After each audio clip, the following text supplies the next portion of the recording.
I just finished watching season 4 of Fresh Off the Boat, and today we are going to be recapping and reviewing it for you today. Hello everybody, and welcome back to another video. If you are new here, my name is Kyle. I am your guy with too many YouTube channels.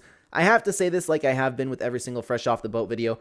It's a little difficult to break these down like I typically do with the shows. Like, I am excited. My next video is going to be about season 3 of Invincible, and there is so much story, so much topic of conversation to break down. But when we're talking about a sitcom over here, there's really only so much I can say, and I feel bad making these videos because it can be like, okay, let's start with the first episode, for example, where the family ends up moving in with Marvin and Honey.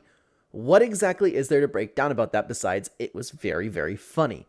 So hopefully this video is still enjoyable, and that was the breakdown of the first episode for you. But the story did continue because we are introduced to Eddie becoming in a new school now right now, and Evan being in Emery's school. So there was a little bit of change of pace with all of that.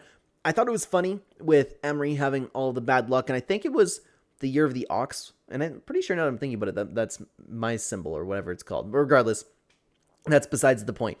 The storyline with Eddie still being with Allison and him trying to, like, you know, proving to be tough. She was talking to the entire football team and I was like, man, Allison, she was such a good girlfriend to Eddie, right? And then everything starts changing once they get to high school, and Eddie ended up having somebody pretend to be on the football team, looking good on the team. I enjoyed all of that. Then we had another episode about people being home alone. There was another Halloween episode. Those are great. And it's funny how quickly the years are going by in the show, because I feel like we keep having Halloween episodes. But then I want to stop because we had the entire, and I don't know if I want to call it an arc, but there were a few episodes dedicated to Nicole actually coming out. If you've been watching all these videos, I hated Nicole in season 1, and as the seasons have going on, I really, really enjoyed it. I liked that. I liked all the jokes, which aren't okay to say to YouTube on YouTube, right? Where like she's talking about, oh, you just need to be honest. You need to tell Marvin, and then Marvin's just like, just pass by making these comments. Make sure you don't like these girls a little too much. Things like that. I thought all of that was funny, and I actually really like how they handle this, because there are a lot of shows nowadays, and I ask that before we continue on with this video, you don't make any assumptions about myself. Of course, I am a nice, non-hateful person, okay? I'm just asking that. I'm just acknowledging something that exists within the movie industry. Sometimes people who are behind the scenes making these, it's to a point where you probably have to have a character like Nicole, right? You have to have that. And so much of the focus ends up being on this character, making them powerful, all of these things, right? I love the way that it was handled. I actually liked Nicole more the way that she was in here. I thought pretty well everything that she was a part of was really funny. I liked her character development. I thought they handled her very well, and it was nice to see a show not drop everything what they were doing just to like, okay, time to like laser focus on Nicole, make her the best character of the entire show. No, she just fit in. I enjoyed that. But anyway, after not telling Marvin and not telling Marvin and not telling Marvin, Jessica ended up having it slip out just in the most casual way possible. And then they had a nice moment at the end, and Marvin and Nicole did end up loving each other again. But as we continue on, we have a couple other funny episodes where there's really not too much to note about, but we are introduced to Jessica actually writing a book. And I enjoyed this. I don't know if you can call it for a sitcom. Can you call it a story arc?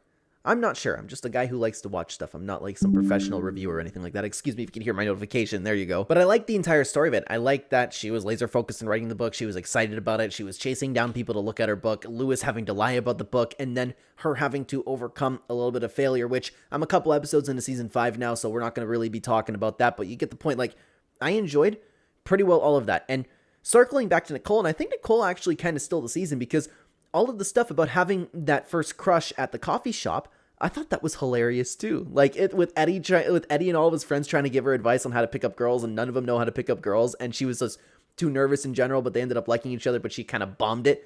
Enjoyed all of that as well. But there isn't a ton of note moving forward. Again, there's the Chinese New Year episode, which was really funny. There was a lot going into that, but there was a lot more of Jessica writing her book and just kind of like building upon everything that we've been talking about over here. There was an episode where Eddie and Emery decided that they needed to learn how to unhook a bra. Like, all of that was funny, and this is where I hate, like, I don't hate making these videos, but I hope it's still enjoyable to your point where it's like there's only so much that I can say. And the season kind of ended off on, actually, to be honest with you, a pretty good episode too, where Jessica and Honey end up taking a road trip, and it's all about chasing Stephen King down. All of that was kind of funny, and the way that she decided not to, you know, see him in the end kind of was a little bit like, come on, really? Like, you want to be a good friend now? But it was all funny. Like, Honey was having her baby, but she didn't actually end up having her baby. And in that same episode, you had Lewis and Grandma Wong wanting to move out, but she ended up just like taking the garage. All of that was really funny, and I thought this was a very strong season.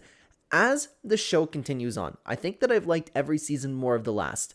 There was a whole arc about Honey being pregnant as well, but again, the show's kind of like really flying through all of that like pretty quickly, and it's pretty funny to see all the kids growing up because some of the kids don't look like kids anymore. Eddie's growing up too. I think it's pretty cool to see, man. I think that, as usual, Jessica, the star of the show, I really, really enjoy her. But for this season in particular, I liked everything to do with Nicole. I liked all the talks with Eddie. And I had to pause for a second because I can't remember if it was at the beginning of season 5 or if it was season 4. And my apologies for that. If Nicole and Eddie had their last talk, or supposedly their last talk, I'm not that far into the show, but we will be talking about that moving forward. I am excited to continue on with the show. I'm glad that I still have 2 more seasons to go, and I hope you enjoyed this video as well. Thank you so much for being here, everybody. Check out the video on Fresh Off the Boat that we've already made within the last season. I would love to have you over there. Thank you so much for being here. Take care, everybody.